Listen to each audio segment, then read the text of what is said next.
Recently, Supreme Master Ching Hai graciously allowed our association members to gather for an international seminar.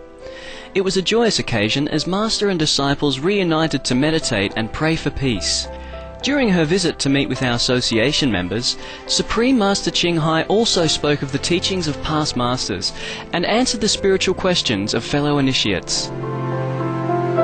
Throughout the ages, compassionate enlightened masters have urged people to surrender to the greater universal power by seeking the divine within, from which all other goodness and happiness follow. This message was echoed again in Supreme Master Ching Hai's discussion with the theme Dhyana Paramita, the great practice of meditation, with our association members during the international gathering on January 9, 2009.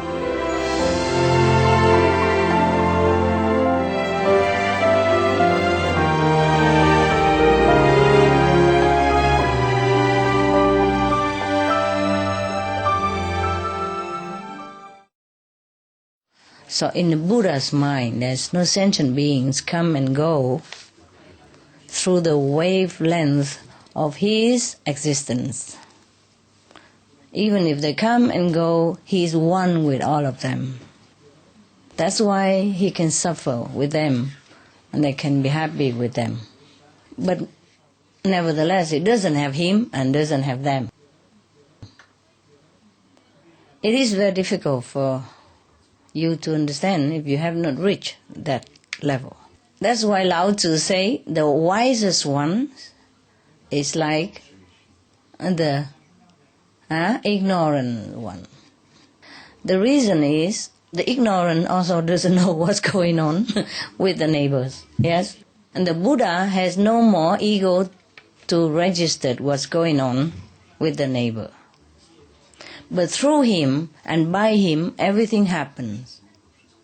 But he doesn't have the ego to say, I am the Buddha, I have made such and such miracles, and I have so much light around me, and I am going to give him enlightenment. Although he does that. But he never ever have a conception in the mind that I do this, I do that. Do you understand? Just like Jesus say, no, not I did it. It's my Father who does it. Because he doesn't have any ego at all. Which is very difficult for everybody to understand why somebody does something but not know about it and not registered about it and not take credit for it and not claiming that I did it. Do you understand me? But the Buddhas are like that. Christ are like that. The prophets are like that. They don't register anything like that. They don't have an ego to claim that I am the one who help you. I am the one who enlighten you. They have no mind to discriminate between themselves and the sentient beings. Thus, they can deliver myriads, numerous, countless sentient beings, but they would never have a conception in their mind that I have delivered 1,000,000 people to Nirvana. Do you understand me? It's not like the Buddha become like ignorant again. It's not like that. It's just the ignorant doesn't understand. And the Buddha doesn't have the mind to understand this arbitrary concept about me and you and everybody else.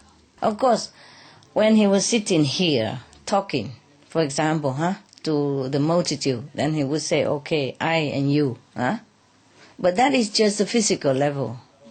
In the other levels, he does myriads of things, incredible things. But all the while, his mind never claims that he does it. Because there's no more frontier between himself and others anymore in that kind of level of consciousness.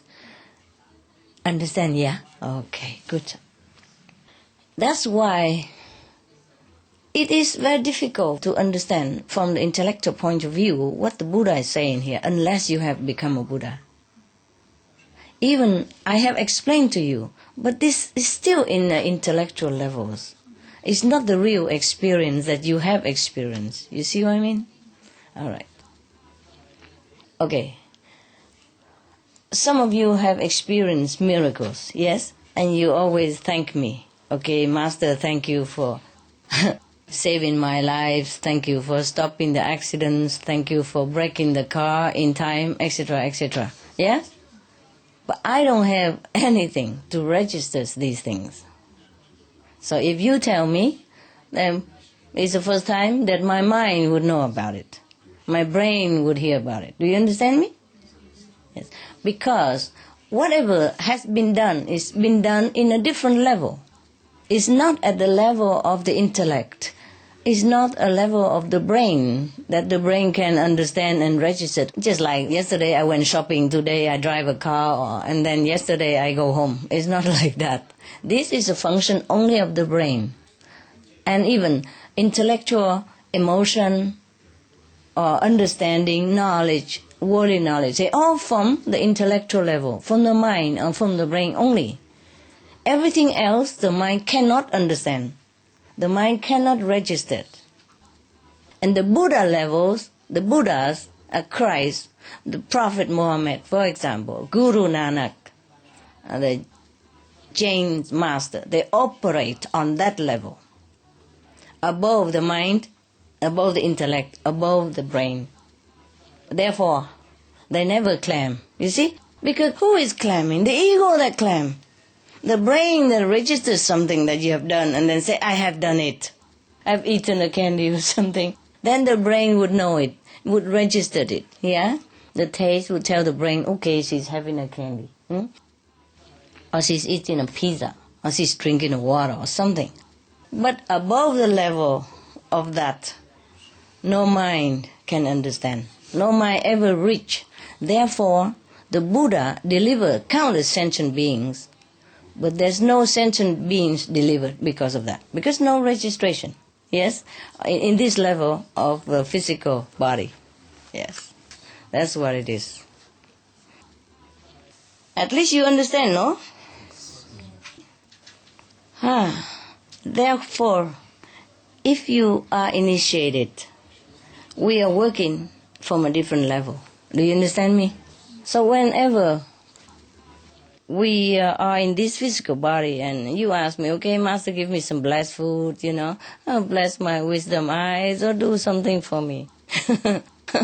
I say, okay. Okay, I try to do that. But even when I do that, I don't have the notion that I'm doing it for you, okay? And you are the one who probably will receive it. But then, if it's physical, then you can know it, yeah? For example, okay, you say, okay, Master, please heal my hand, is broken. Then tomorrow it's not broken anymore, then you will feel, okay, Master has done it. But something else, if it's not physical, then even if you perceive it, then you have to be on another level to perceive it. Otherwise you don't know. Yes. So the Buddha continued to say, Saputi, what do you think? When the Tathagata was with Buddha Dipankara, did he have any such arbitrary conception of the Dharma as would warrant him in seeking to attain Anuttara Samyak Sambodhi intuitively? So Saputi say, no. No, blessed Lord, as I understand what thou hast said to us when the Lord Buddha was with another Buddha, Dipankara. He has no such arbitrary conception of the Dharma as would warrant him in seeking to attain Anuttara Samyak Sambodhi intuitively. Now, even intuition is in the realm of psychology. The sixth sense.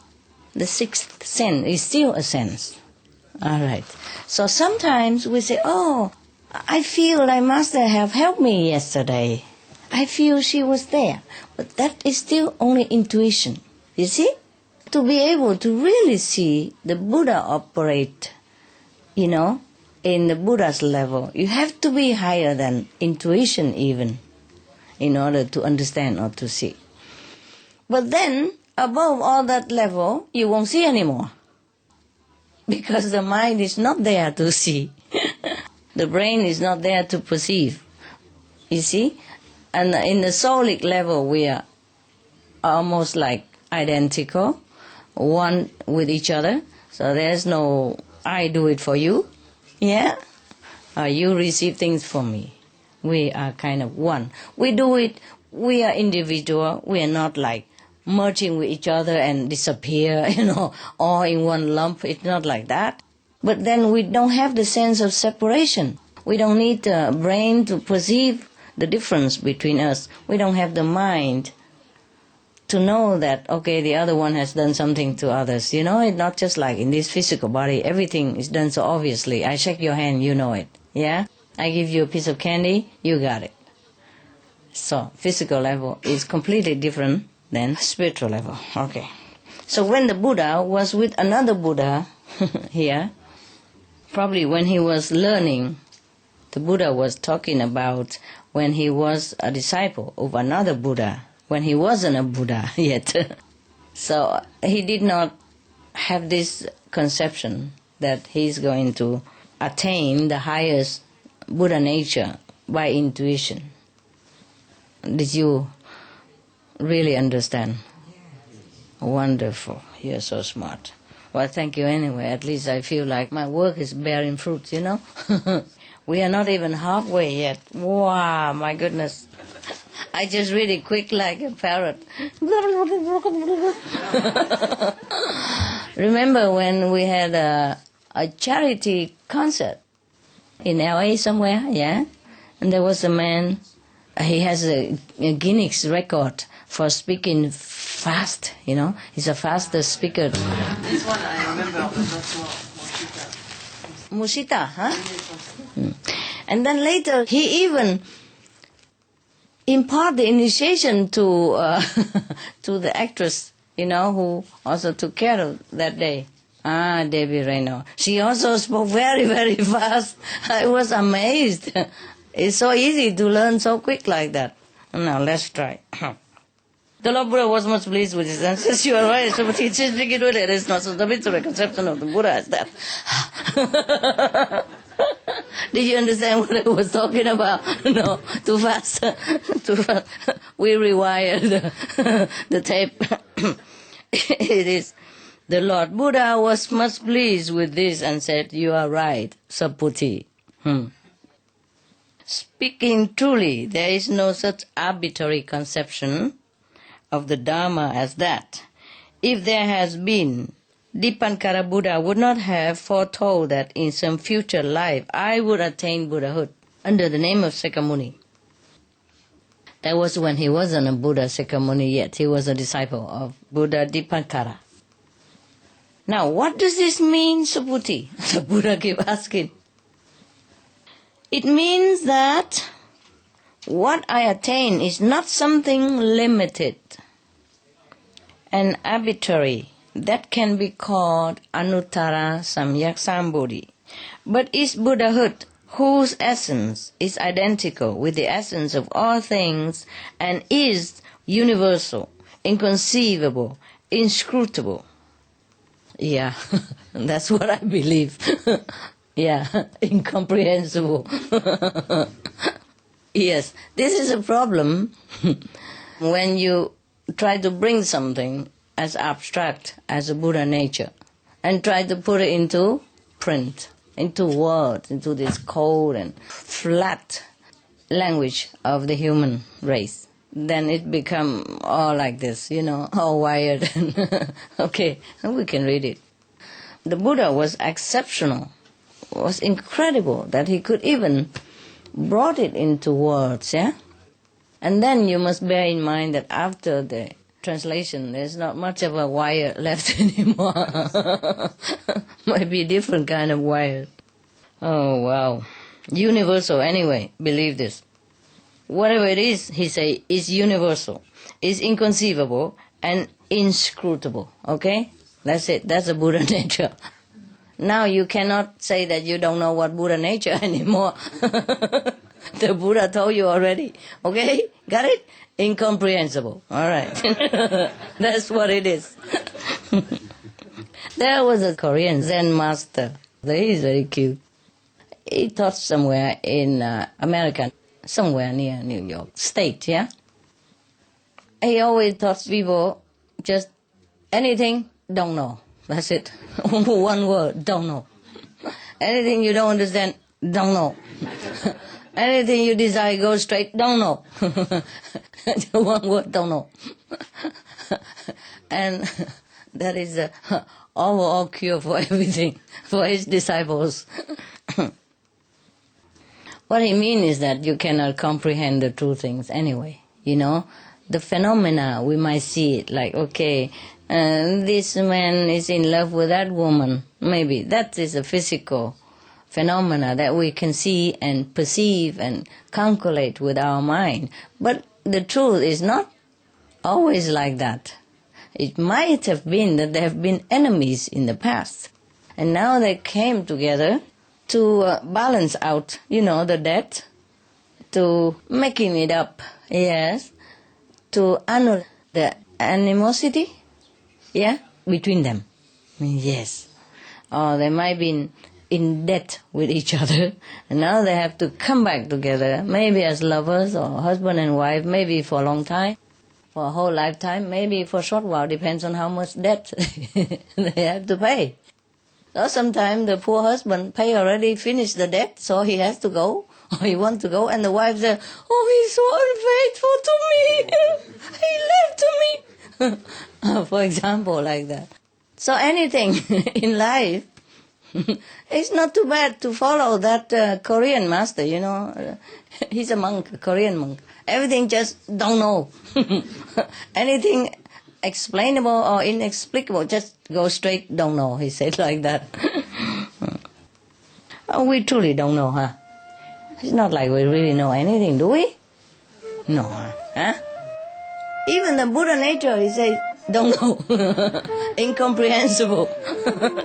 Inscrutable.